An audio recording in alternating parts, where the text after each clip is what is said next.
This is Defenders on TV Podcast Industries. We're back for the Ironheart finale episode, episode 6, The Past is the Past. I knew that if I wanted you dead, I'd have to be the one to do it.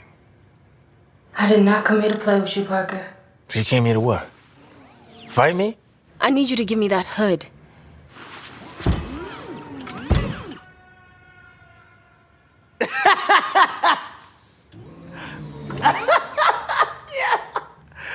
I'm sorry, I shouldn't laugh. It's just, you were so sure that you were one of the good ones.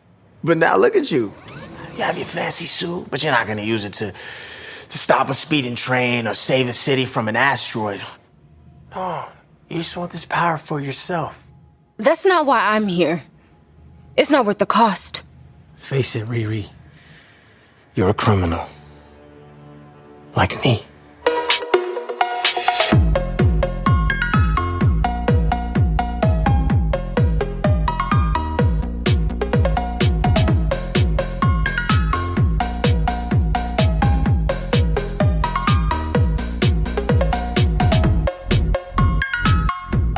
Welcome back, fellow Defenders, to our final episode of Ironheart on TV Podcast Industries. We're covering episode 6, The Past is the Past. I'm one of your hosts, Derek. Hello there, fellow Defenders. Welcome back. I am one of your other hosts, John. Yes, and it's the finale of Ironheart. So all excellent stuff. It certainly is. We're hoping to fulfill our potential with this episode, as Ironheart fulfilled its potential and its big reveal of the Big M.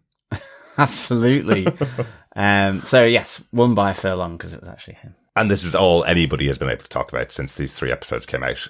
There were rumours that Mephisto was coming into this series, but because of all the rumours from all the previous series, we weren't willing to believe it until we saw it on screen ourselves. So we didn't want to over-egg the pudding, as they say, I guess. Yeah, but it is Mephisto. He is in the MCU. Yep. Sadly, though, Dormammu is still a little bit of a joke in the MCU. Well, he's been banished by Doctor Strange, and that's a very binding spell, and he's an ancient, not god, he's a demon, isn't he? Yes. So he's been bound by Doctor Strange. So I guess it holds up that Doctor Strange's powers are really good, I would say. Yes. If he doesn't come back for a millennia or so, that's only a drip in the ocean for Dormammu's lifespan. Yes. So, but with Mephisto, there's some really interesting sort of directions that the MCU, or indeed a TV show, could go in the future. There certainly is, especially when you got someone like Sacha Baron Cohen, who's like quite a well-known guy, you know? Yeah. He's Borat, and he's Bruno, and he's... who else does he play? I don't know. Ali G, of course. As long as he wears that swimsuit in red for Mephisto. I am Mephisto in my jockstrap swim togs. Yeah.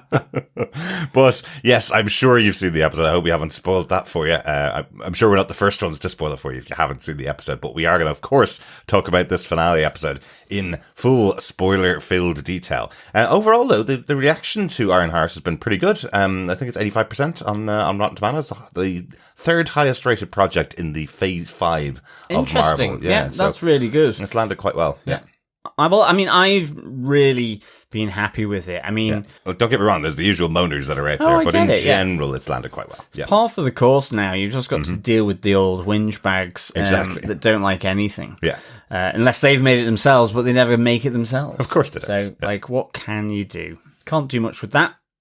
But, it's interesting to think that it's the third highest of this sort of phase, but because maybe I'm mixing up my phases, I guess, but I just think it's been a really good, solid little 6-parter, actually. Yep. And it just really, in its own way, very oddly, which I never thought was going to happen with Ironheart, it's expanded the magical element of the MCU, with the Hood and with Parker, but equally with Mephisto and equally with Zelma. So, actually, it's done one of the biggest expansions of the magical MCU since Doctor Strange started. Well, exactly, but it is interesting when you take a step back, and we will in the next couple of weeks after we've had a chance to digest Ironheart. When you take a bit of a step back and think about, Agatha All Along being a series full of magicians and all of the Wiccans and magic coming into Marvel, and now this tying it back to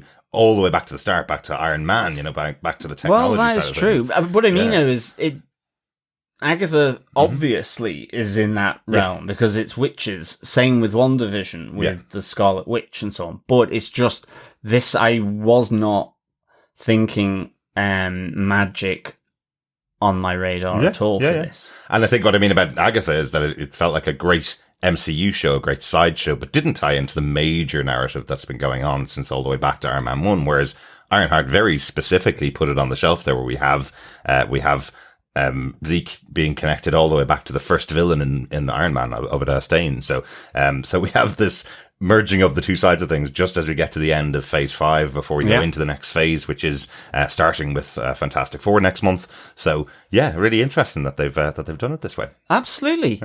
But shall we get into our spoiler-filled discussion of episode 6?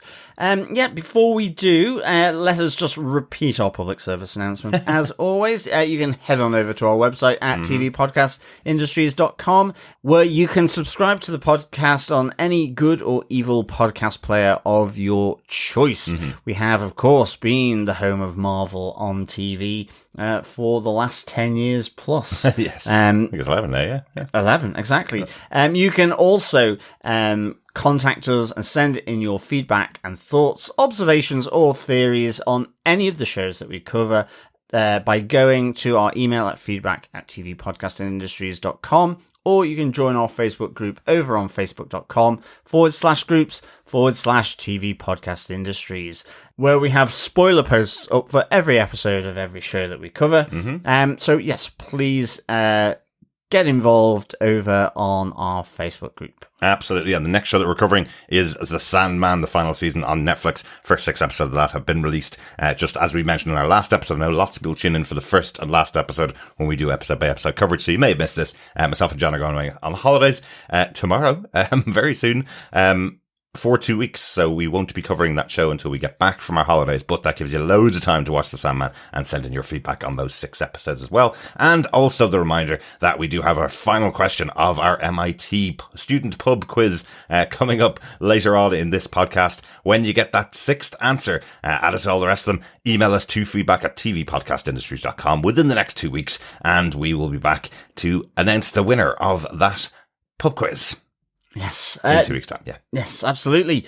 Derek, what are some of the episode details for Ironheart Episode 6, The Past is the Past? Well, for the last time, the character of Ironheart, Riri Williams, was created by Brian Michael Bendis and artist Mike Deodato in 2016. The executive producers of the show are Kevin Feige, Louis D'Esposito, Brad Winterbaum, Zooey Nagelhout, Chinaka Hodge, Ryan Coogler, Sev Shanayan, and Shinji Coogler. The head writer of the show is Chinaka Hodge, and she wrote this episode, the finale of the season as well. The episode, once again, directed by Angela Barnes.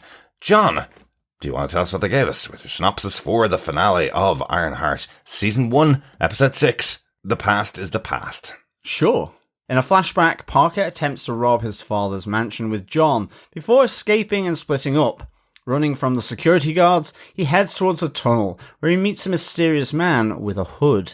He helps Parker escape from the tunnel directly to the pizza restaurant Desperitos, where he assures Parker that he can help him achieve his desire for power, respect, and wealth for himself. Despite the strangeness of the encounter and his wariness, Parker accepts the deal, shaking the hand of the stranger. The cost? Something that Parker would barely notice.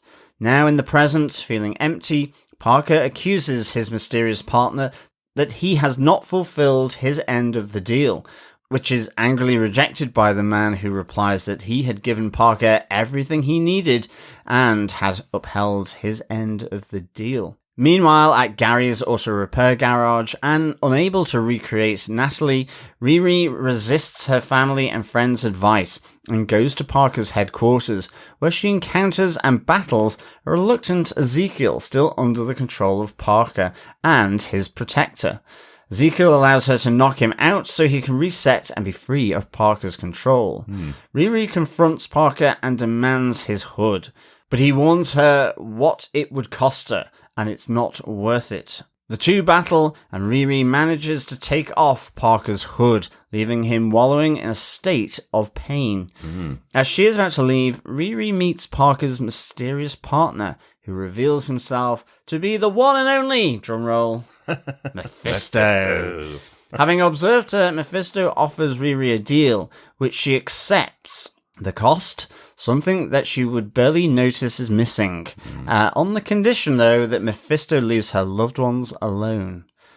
At her garage, Riri is still working to bring back her AI Natalie, and thinks she has cracked it when she sees her appear in the garage, only to realise that it is a physically revived Natalie.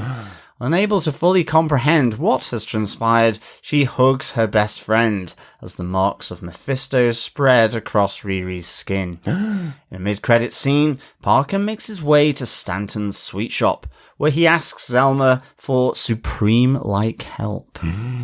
Sorcerer Supreme-like help? I guess so. Or Chicken Supreme-like help? I don't think it's Chicken Supreme-like help. I don't think so. Ooh, what an interesting episode. I know, wasn't it just... Yeah. I really I honestly, there's things that are done in this episode that I was not expecting, and if you paid me money to write the finale of the season, I would not be writing the things that happen to our major characters, the things that happen to the minor characters, the post-credit scenes, the arrival of Mephisto, and that final battle between the antagonist and the protagonist. All make sense, but all real surprises to me. Yeah. I thought, Definitely. Well done, show, and well done, showrunner. I mean, I think really as well, just Riri Williams is someone I just don't think we've ever encountered in the MCU. Like, she's not as such this superb hero. And in fact, there's a really good element here where it kind of links to Parker a lot, where he's kind of saying, you're just a criminal like myself. It's not so much that she's a criminal, but her tendencies are not sort of pure Iron Man or pure whatever, but she's not a Punisher or anything like that. There's a real kind of dubious greyness about her. There is, absolutely. Which is fantastic and actually really unexpected. She wants to use her abilities and believes that she hasn't had the fur crack of the whip. Yeah, she doesn't have the resources, I suppose, that other people have had who've had her intelligence, so she will do anything to get that. So she's still, as we mentioned before, she's just as driven as everybody else, just as intelligent as many of the characters in the MCU, but she's willing to go in a different direction and go in a different way than they were able to go. So it's interesting. There's a little gag in here about the fact that a lot of people sell their souls to get what they want. And I do think if this was the reality, there would be lots of people that do what Riri does here. If this offer is made to them by the devil to get a leg up, that they probably would take that offer. It's all important in a lot of people's worlds that you get to the top of your game and do it by stepping on everybody around you, rather than standing on the shoulders of giants and stepping on the heads of your competitors. Almost, Yeah, no, absolutely. But I mean, it really does bring Riri and Parker that much closer together on that continuum. It certainly does. All the stuff that Natalie the AI was talking about, or Zelma was talking about, being easily manipulated, all this, it all kind of reflects back on Riri as well. So it's really fascinating character for me, and just something that's really sort of very different from the MCU in general.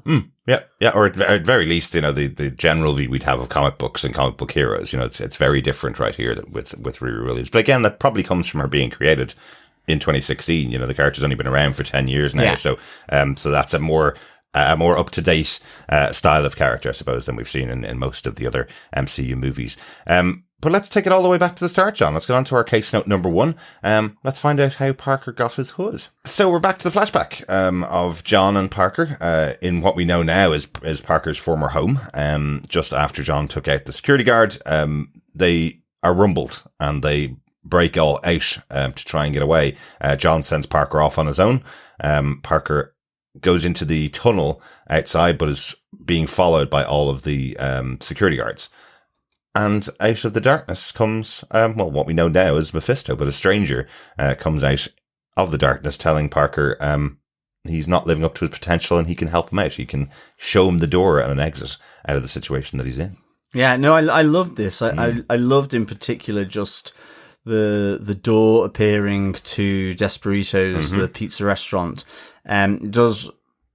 It just made me think of the bar with no name, the magical Very much hangout. so. But this is the restaurant with no name, except we know it's Desperitos, the magical pizza restaurant. A little help there for everybody doing the pub quiz, because that was our first question in the pub quiz, wasn't it? Well, now they know. They do, yeah. So I loved that aspect of it. It really felt just really good. It felt proper Marvel for me, with the escape through the door that magically appears in the stonework of the tunnel, and through they go with Parker escaping the security guards, but ultimately being ensnared in a very different trap here. Where, as you say, sort of, again, Mephisto here preying on the insecurities, what is it that you most desire? He's kind of, now he says he wants to be respected, he wants power, and Mephisto's like, but no, like, stop lying to yourself. Yeah. And it comes back, I want to be rich, stupid, disgusting, greasy, rich. Yeah. And he is willing to give him the tools so that he can get everything that he deserves. And I kind of just like how, this ends up in a handshake, which is the deal where Parker's soul is then bound to Mephisto. It's an interesting choice that they make, though, because they don't mention the word soul. No, they don't. At all.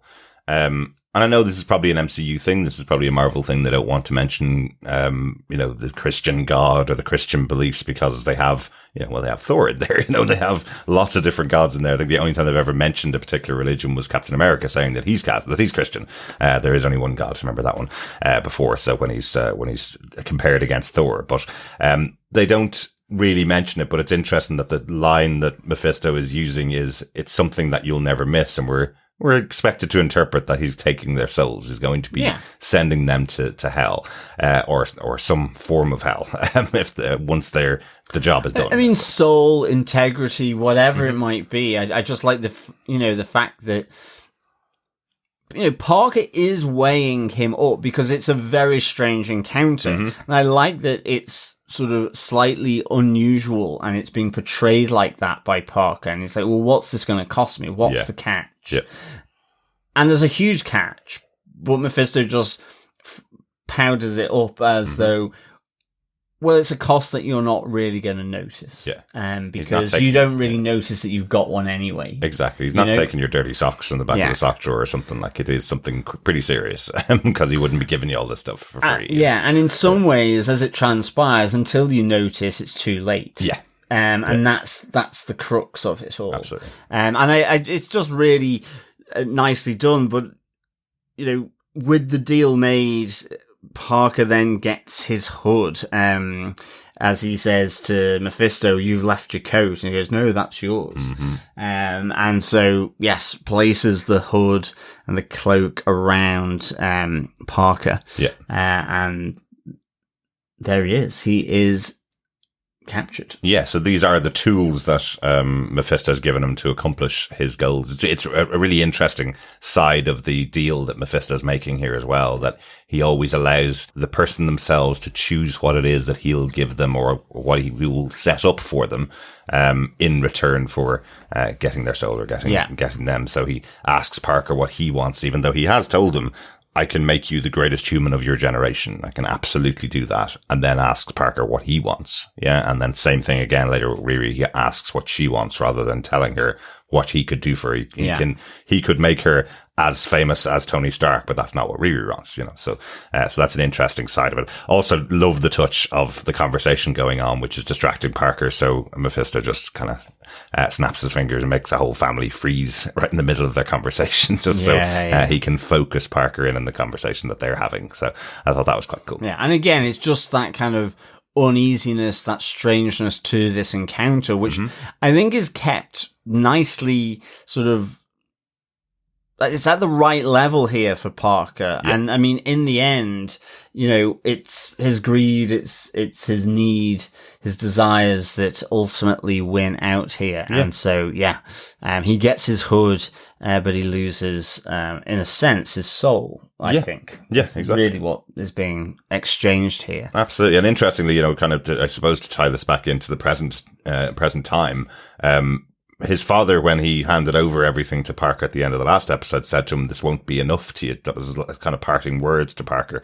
And very quickly, we have Parker sitting at the head of the table in this mansion of his father's, food for about 600 people sitting in front of him. And the only person that's there with him is Zeke, who doesn't want to eat any of the food because effectively he's been held captive by Parker. And instantly he's kind of going, "Nope, I don't belong here. This is not what I expected it to be." And Zeke's telling him as well, "You don't belong in this place. Everybody's going to know you're a fraud. Everybody's going to know that you're not the correct person to be the head of this organization effectively." So they leave and go back to the pizza place. Yeah, and I think we can move on to our case note number 2 then, which is saving Ezekiel, because, he is tethered quite literally to Parker. Yeah. And I do like, actually, how Ezekiel does say, "Well, you don't belong here." He's the one that sort of points that out. Yeah. And people know that you don't belong here, that you are a fraud. It will come across so noticeably. Exactly.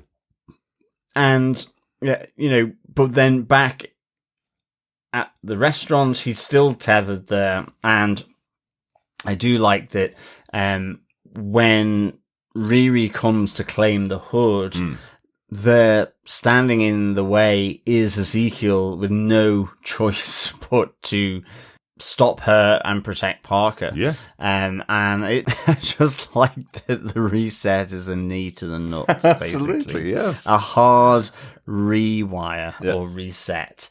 I like that she says, "I'll pull back a bit so that I don't damage the Staines family legacy." Absolutely.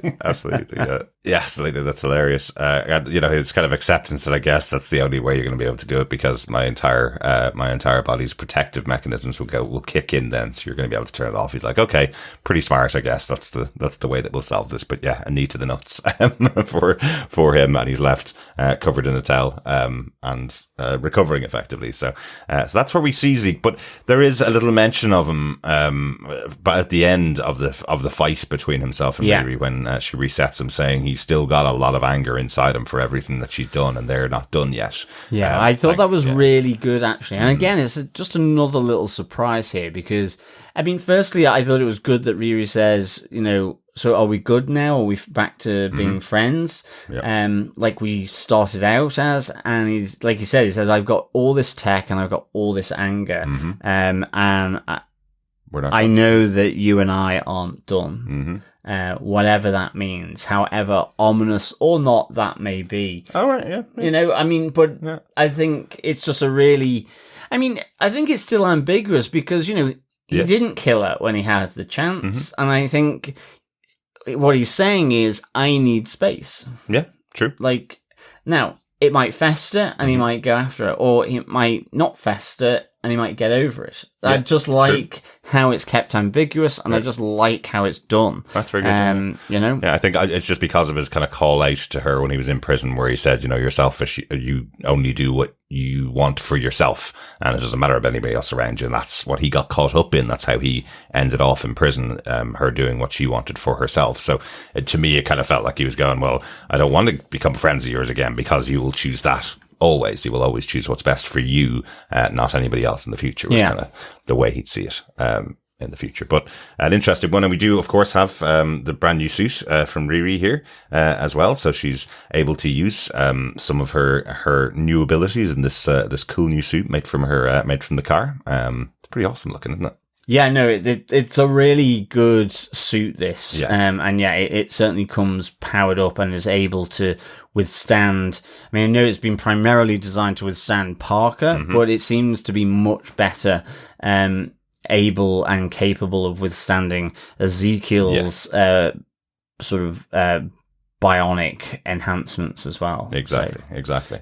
Yeah, there's just that scene as well. We didn't really mention it before, but just that scene where she's with her family and her friends telling them she has to go now.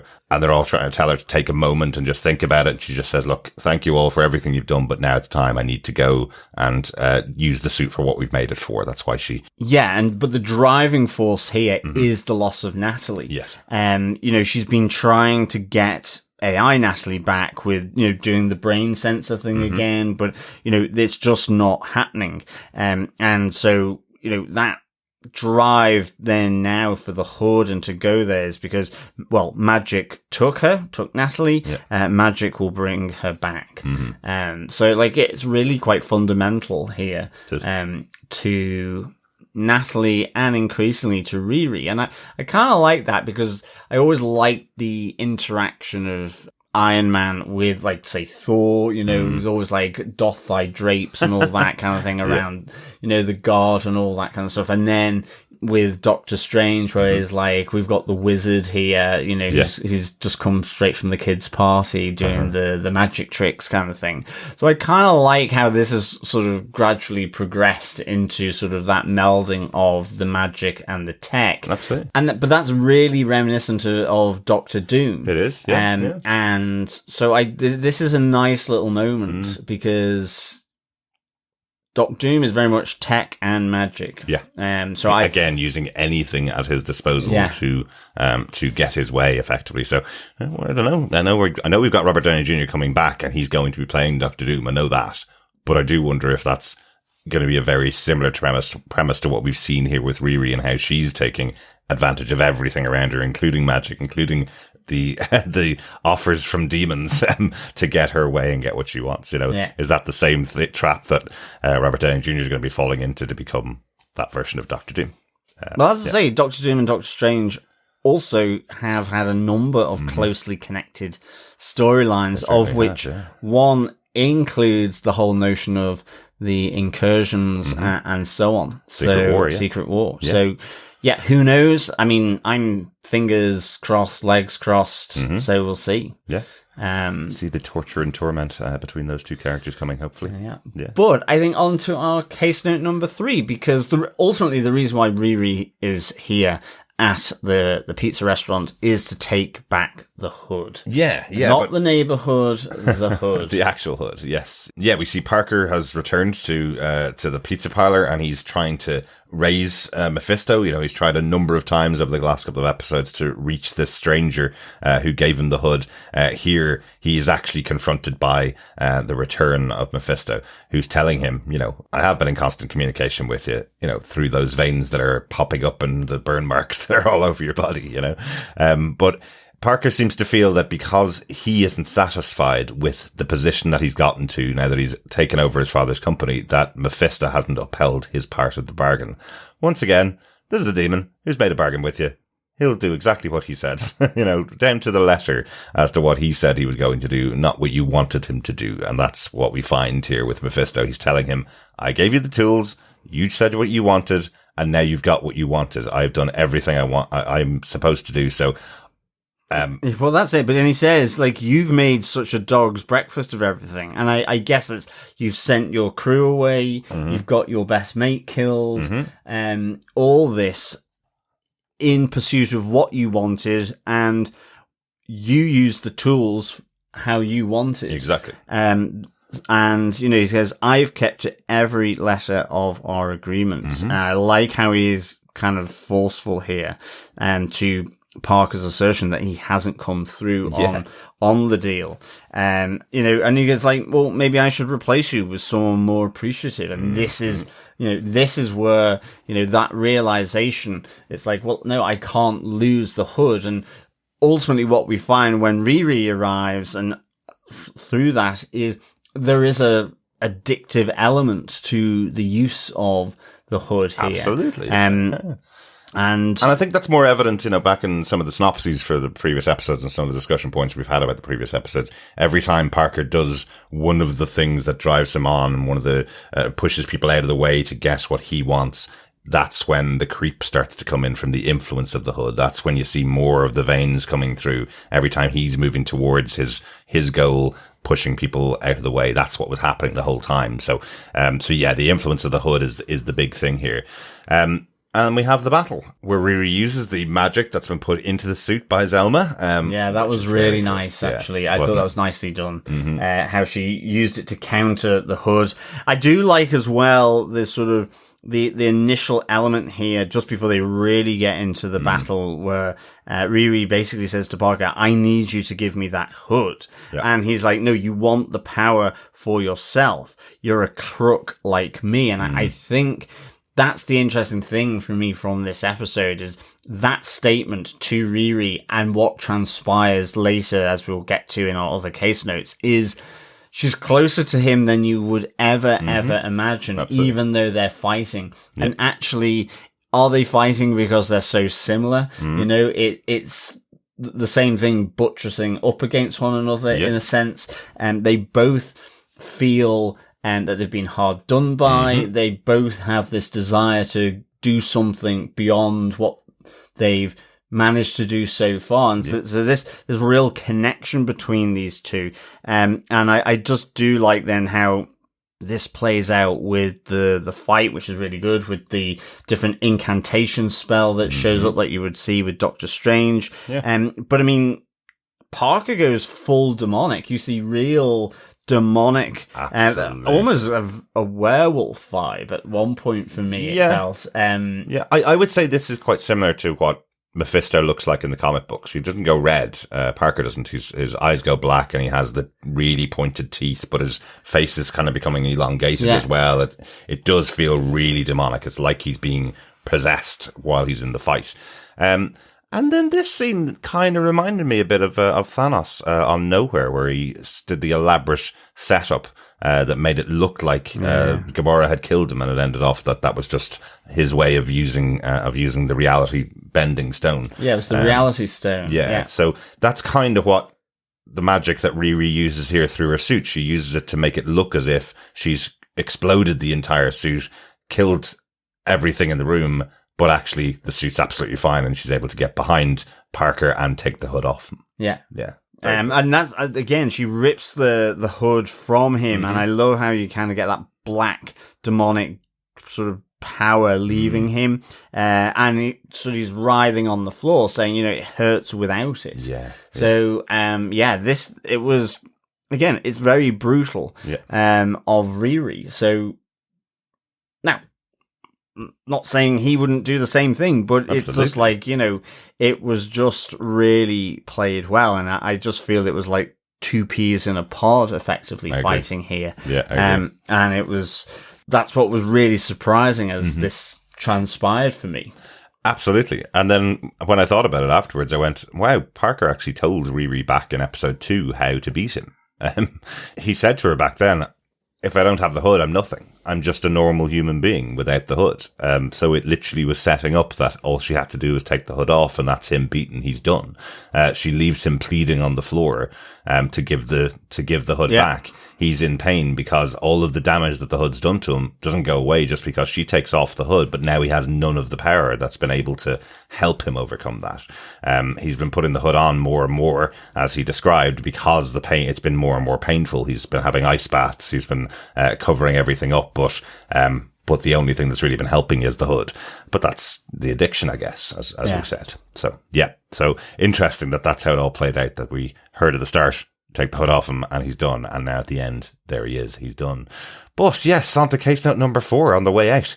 Riri has a meeting with Mephisto himself. Mephisto's there. I love that he does deals over pizza. Of course. With red chilies on. You would hate it. I would. But the heat, obviously, of the red chilies. I love that he does meetings over pizza in pizza restaurants that have been closed for 10 years Yeah, as well, absolutely. and has whatever pizza he wants. You know, it's an interesting moment in the conversation he has with Parker where he's making him eat a piece of the pizza and then goes, and if it's not right, we can send it back as many times as you want to until we get the right pizza for you.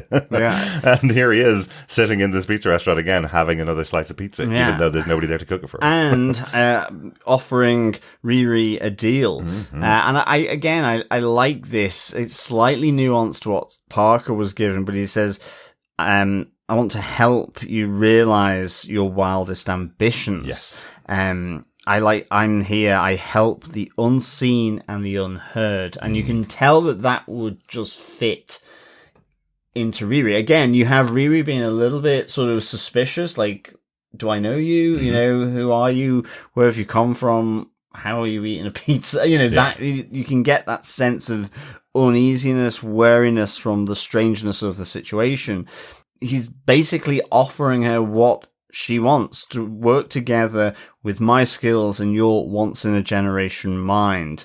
And ultimately introduces himself. You know, we have the absolute confirmation that he is Mephisto. Yes. I do like these as well. I'm called many things, and some of them aren't very nice and hurt Hurt me. my feelings. Yeah, hurt my feelings. Yeah. But I do like to go by Mephisto. You know, I'd kind of just I just liked that sort of introduction, and it's then Riri is kind of, well, what can I do for you?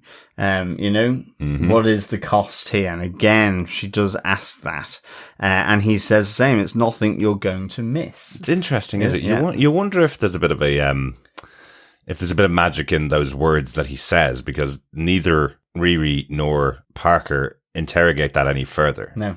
You know, neither of them ask the next question, the next obvious question, which is, what do you mean by that? What exactly does that mean? Exactly. Is that my childhood teddy bear, or is that, you know, something massively important like my soul, or my health, or, you know, my mother, or something? Exactly. You know? I do like it, obviously, in very different to just how I did the synopsis, but I like how the didn't she take the deal is left hanging. For a little while, yeah. Yeah, for a little while. Yeah. You don't know whether she has, and so I think that's what is really good about this exchange, because in your mind, for me, in my mind, I was like going, you know, she's the good guy here, and she's not going to take this. I mean, he's actually just said who he is. It's Mephisto. Is the temptation great enough, or is she strong enough? Yeah. And we don't know that until then, after that period of time has passed and we see her back in her workshop. But just before we get there, one of the things she does make really explicit in the conversation with Mephisto is that none of her family or friends are to be harmed, because I think she does feel, oh, hang on a second, maybe that is part of the cost, is she's going to be, her family are going to be sacrificed for what she wants. And you see her having flashbacks to Natalie as well. Yeah. So this is all flooding in, or whether that is Mephisto bringing those thoughts, ideas to the fore. I think he interrogates his victims to find out what it is truly behind all their words, what it is truly that they want. And in this case, what Riri wants is Natalie back. Yeah. And she hasn't really defined it as to whether it's AI Natalie or real Natalie, at least in this moment here. But we do find, Riri's still working on her AI and working on the calculations to see if she can get Natalie back the way she was before as the AI for her suit. And Natalie arrives wearing exactly the same clothes she wore in the scene where she was killed back in Gary's auto repair. 5 years ago, wasn't it? Yeah. So, and she is asking where Gary is as she arrives. So this is the real Natalie, and it's very quick that you understand that from just the words she says, but also the look on her face when Riri is basically saying, you know, run diagnostics at her, and she's like, what is going on Why are you talking all Star Trek? Yeah. And she sort of bangs her on the head, and that's when Riri realizes that it's Natalie for real. Yeah. Yeah, it's really, I thought that was really kind of well done. And just then the penny drop, the that she has made the deal with the devil.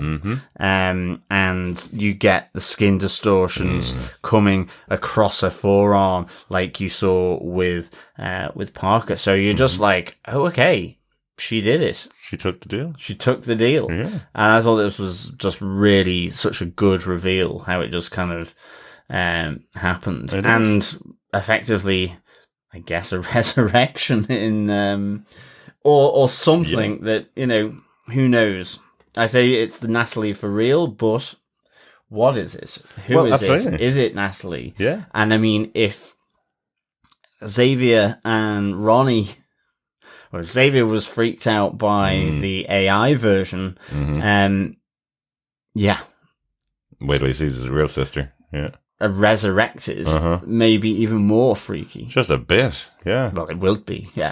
Sorry. Yeah, maybe is going to be more freaky. And I think one of the things, you know, as you think back on what's happening here as well, this is the resurrected Natalie from 5 years ago. This isn't the Natalie who has that connection with Riri through all the work that they've done, all the science that they've done, all the times they've spent together in the Ironheart suit, the closeness that they've had together separately from just being young friends before she went off to college. There was almost a new version of Natalie, the AI, that was probably even closer to Riri in a different way. And now this Natalie's appeared from the past with none of those experiences, none of that knowledge.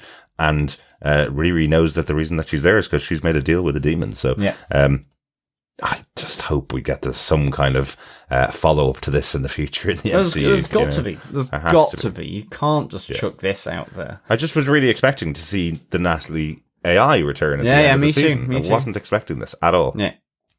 It's massive. What a way to end this episode. Yeah. But there is one more final case note and one more post-credit, or the post-credit scene. Yeah, again. And actually, I'm really pleased that Parker is still around. And I hope the character stays around because I've always liked the comics. And of course, with the Hood and with Parker. Two different characters in the comics, yeah. Yeah, but it's just, you know, you don't get much stuff written about Parker, and then it then becomes more cameo work in other, and I really hope that Parker just becomes this, you know, a character in the MCU along with Zelma even, and I just the possible implication of this mid-credit scene for me just sort of has me salivating really, because goes to Stanton's sweet shop and speaks with Zelma. And, you know, actually is a little dismissive of Zelma, going, well, I don't need party tricks or parlor tricks. Yeah. What I need is Supreme-like help.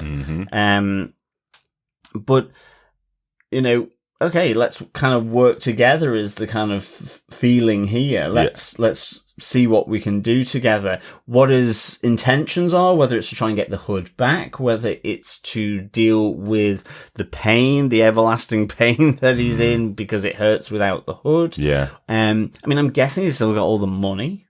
Well, exactly, yeah. So it's, you know, I'm kind of just intrigued to kind of understand how this develops, and I really hope that it doesn't kind of maybe fall flat or go nowhere like with Harry Styles, you know, and you know, and that suggestion, like, I really just hope it has some form of meaning moving forwards, and in particular with the hint of Supreme, like that it has that meaning with Doctor Strange in maybe another encounter with Doctor Strange or something like that. I do still believe that all those post-credit scenes, people just haven't given them long enough to seed and land. You know, there hasn't been a follow-up on that particular scene because there hasn't been any need for it.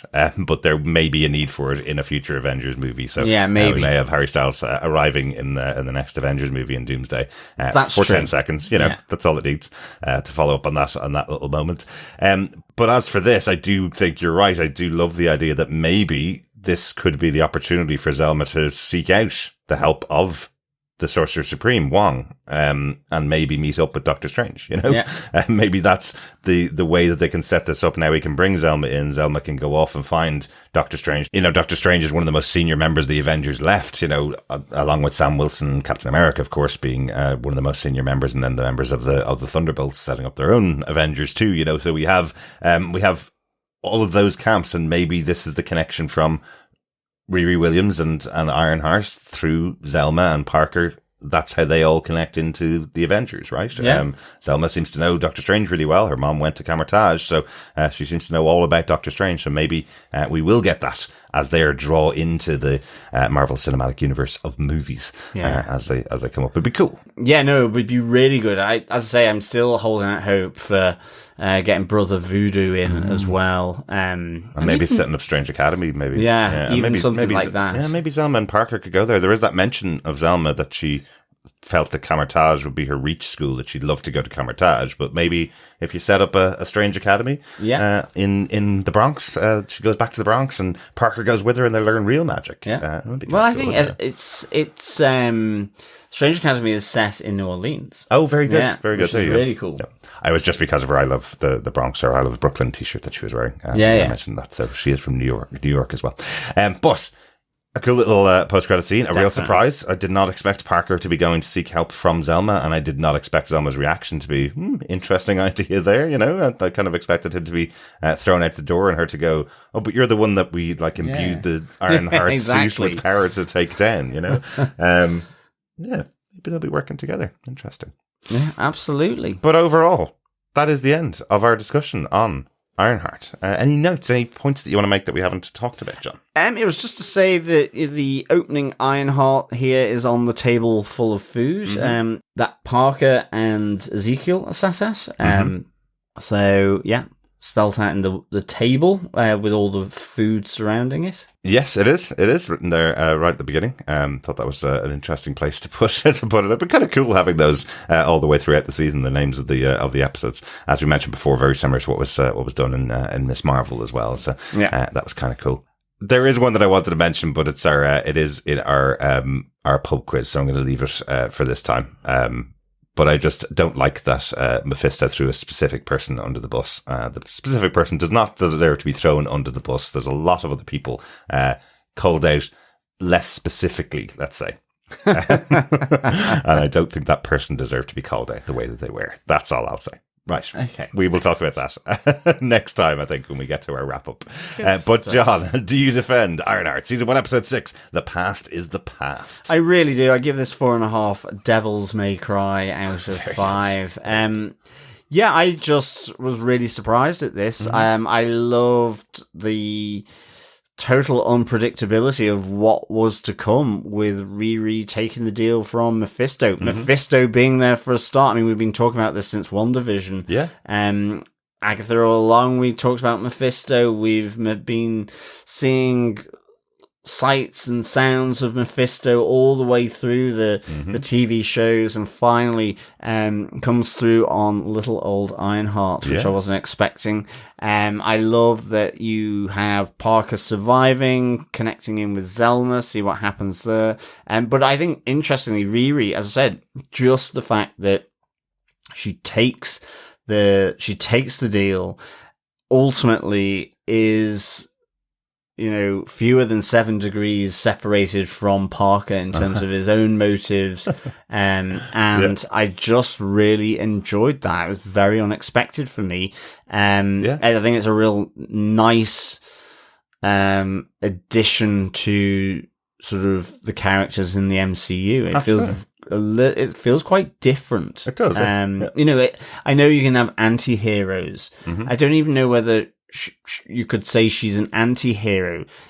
She's just very dubious. The choices being made are, okay, you went down that road. Okay. I don't think she's necessarily bad, but then you kind of go, how corruptible is she? And how will this deal last with Mephisto? Or is that where we're going to see maybe Doctor Strange coming in, trying to remove these contracts between people and Mephisto? Yeah. Or maybe she'll end off in damnation. Exactly. Damnation storyline.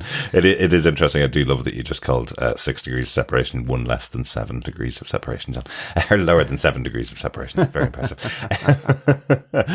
No, it's just an interesting choice. And I guess it is just about the focus of how you write a story like this. You know, we've mentioned from the beginning, the story of Tony Stark is that he was an arms dealer who got caught out in trying to sell more and more arms, and eventually decided that he was going to get out of the arms trade.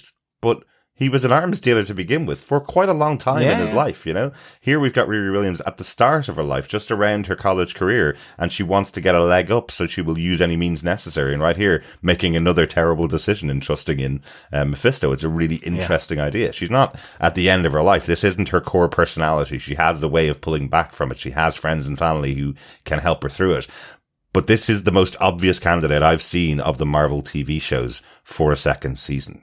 Yeah. I would say the way this has ended with these moments, it feels like there is a setup for a future story with this character. Definitely. Much more so than just little touches of things that we've seen in the other Marvel TV shows that have been out there, or the other Marvel TV shows that led into movies. Here it just feels like we can come back next year and have another 6 episodes of a series. Everybody's still on the table there. Ezekiel's still out there. The Hood's crew are still out there.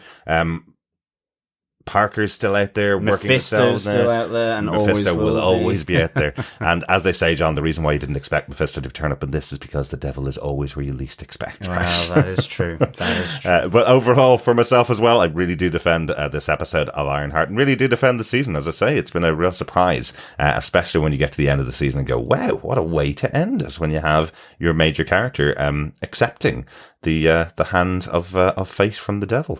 Yeah. Absolutely. And Great I hope stuff. to see more. Yeah, hope to see more. Great stuff. Oh, let's go for a drink, John. Let's get down to the student pub. Fellow quizzers, fellow defenders, it is our final trip to the MIT student pub quiz. And it is the final question, question 6. How many of the people in the Forbes Top 100 list have made a deal with Mephisto? For an extra point, how many kings, popes, and Beatles have also made a deal? Now you know what I was saying. If you know the answer to that question, you know exactly who I'm talking about. Yeah. Doesn't deserve to be called out like that by Mephisto. No, absolutely. Well, Shakespeare was called out as well. He's an absolute... That's true. That's true. Yep. But there's also a few other people on that rich list, I'd say, that could have been called out more specifically. Oh, definitely. Brilliant stuff. Tech bros. Do you want to give that question one more time, John? Yes. Question 6. How many of the people in the Forbes Top 100 rich list have made a deal with Mephisto? Mm-hmm.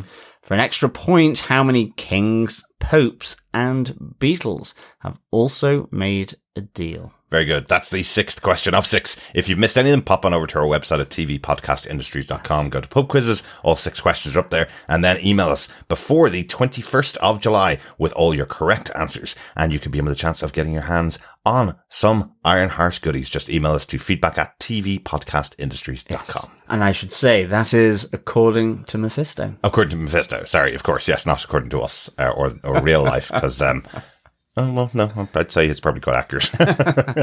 Will we go on to some feedback, John? Yes, fellow defenders, welcome to our feedback section. We've got some feedback through from Dr. Bob, who on episode 5, who says, "Damn girl," or something like that. "The writers can't hold back from wringing the heartstrings, can they? The second death of Natalie was beautifully done, not least because of the lack of surprise on the viewer, but disbelief of the folks on the screen. But before that, the comedy highs of Zeke, the bionic bunny, a flying slug, and entrepreneurial Landon lightened the mood. Great to see an almost entire battle sequence without a man around, and the consequences for Hoodie of his retirement policy coming home to roost. Plus, Chekhov's Barracuda." Barracuda is the car that was brought back by Riri's mom. So Chekhov's Barracuda. So the car was always going to come back and was eventually going to become Riri's suit, I guess, as the meaning of that, yeah? Yes. Yeah. And also, remember, we had the coffees brought by Xavier, who says... who has Riri's as James Tiberius Kirk. Yes, he does. Which is kind of good. So there's actually a real big Star Trek influence here, which is kind of interesting. Even on the note, she had the Starfleet symbol on the note as well, and like a lot of the stuff wasn't even called out. And Star Trek is owned by Paramount. It's not even. I know, that's what I was Disney, thinking. So, yeah, well done, lads. Very, very interesting. Yeah. But yeah, certainly the loss of Natalie there for the second time was really unexpected and pretty gut wrenching. It was. Yeah, thanks so much, Dr. Bob, for your thoughts on episode 5. Yeah, good stuff. Thanks, Dr. Bob.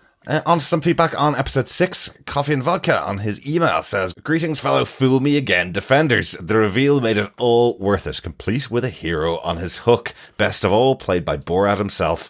Last message, colour me happy to be wrong, and welcome Big M to the MCU. As for the episode, a nice wrap-up with a much more fully confident and prepared Riri, fleshed out in ability, if not yet mature in attitude. Lyric Ross stands out as Natalie, the series' best character. As for the series itself, and where it belongs between the best, Loki/WandaVision, and the worst, Inhumans Secret Invasion, I'd probably drop it somewhere right in the centre. How about you guys?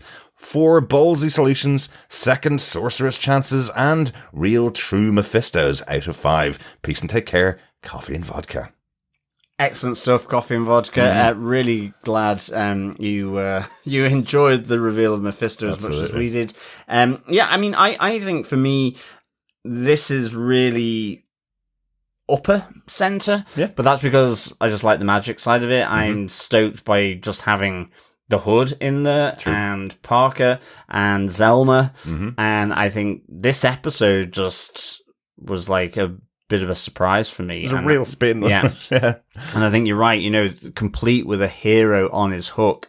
Like, that's not what I was thinking was going to go down here.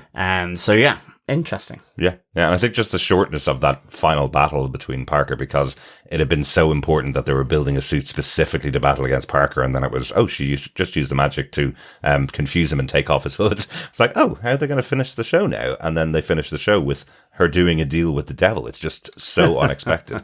And that just makes it so interesting. We'll be thinking back on this in the future and going back and rewatching these episodes and seeing what the setup was for this final piece. Maybe thinking of it differently than a young girl who you thought was a hero at the beginning becoming the person that sells her soul to the devil at the end. That's probably a different way of looking at the series than the way we were looking at it throughout. So it's interesting because I think for me, it's just because of the surprises of this series. Exactly. I think when we discussed it in, I think, one of our wrap up for the year, or and where we say what we're excited for the future. I mean, Ironheart just was one of those series that I just didn't really know what to expect. But what I was thinking I was going to be getting was something much more techno heavy. Yeah.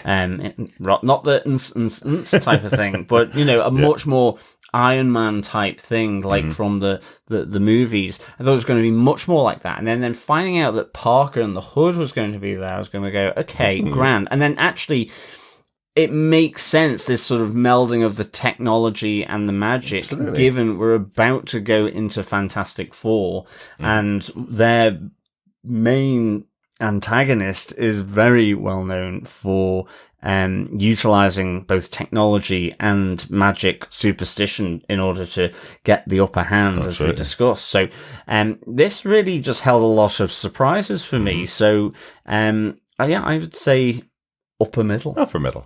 Yeah, excellent stuff. Thanks so much for your feedback, Coffee Vodka, and thanks for your thoughts so far throughout the season of Ironheart, as always. We hope we hear from you again for the wrap-up podcast. If you have any other thoughts on the whole season of Ironheart, keep emailing them into us. We also have some feedback over on Facebook on the finale, because as I said, this is all anybody wanted to talk about for these 3 episodes for this week. Yes. Mathematician says, I've never read a Marvel comic, but I bet half the avid readers are losing their minds after this episode. The Big M is finally here. After almost 5 years of speculation for just about every Disney Plus TV show and the odd movie, Riri desperately needs a chat with Doctor Strange, or even better, Wong. You can't use dark magic without some dire consequences. We've seen it time and again. But there she is considering and striking a deal with Mephisto. Yeah. And yeah, absolutely. And as we saw from Zelma, it's like magic comes at a cost. That is...